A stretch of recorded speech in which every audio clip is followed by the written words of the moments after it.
Assalamualaikum warahmatullahi wabarakatuh.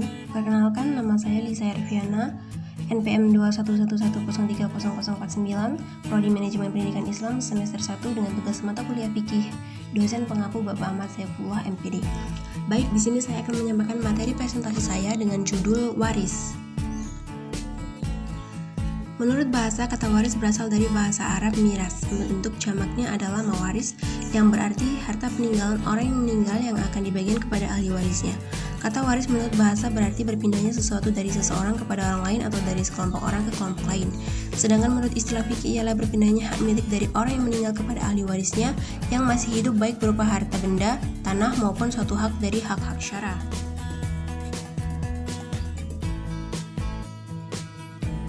Dasar hukum kewarisan dalam Islam tercantum dalam Al-Quran Surat An-Nisa ayat 7.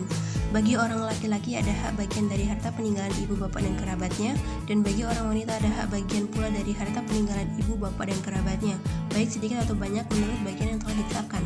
Di Indonesia, hukum kewarisan diatur dalam Kompilasi Hukum Islam atau KHI mulai pasal 171 yang mengatur tentang pengertian pewaris, harta warisan, dan ahli waris.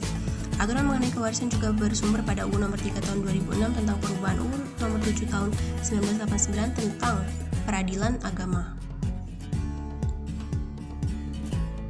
Syarat-syarat kewarisan. Yang pertama, yang mewariskan harta sudah meninggal.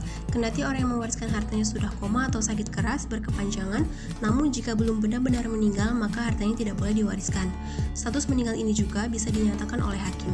Sebagai misal, jika seseorang telah lama hilang dan tidak ada kabarnya, kemudian atas pengajuan pihak keluarga ke pengadilan, lalu hakim memutuskan bahwa orang tersebut meninggal dunia, maka setelah itu harta warisan boleh dibagikan.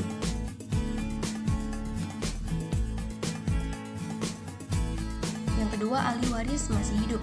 Jika yang mewariskan harta sudah meninggal dunia, maka yang berhak menerima warisan syaratnya harus dalam keadaan hidup. Setelah itu barulah harta warisan bisa diatur pembagiannya. Yang ketiga, terdapat hubungan antara ahli waris dan pewaris harta. Kewarisan dinyatakan sah jika terdapat hubungan antara si mayat dan ahli waris. Hubungan itu dapat berupa hubungan kekerabatan, pernikahan, atau kemerdekaan budak. 4. Tidak adanya salah satu penghalang dari penghalang-penghalang untuk mendapatkan warisan. Rukun waris. Terdapat orang yang mewariskan atau al-mewaris, yaitu orang yang mewariskan adalah si mayat yang memiliki harta warisan. 2. Terdapat orang yang berhak mewarisinya atau al-waris, yaitu orang yang berhak menerima warisan adalah orang yang memiliki hubungan dengan si mayat, baik itu hubungan kekerabatan, perkawinan, dan lain sebagainya.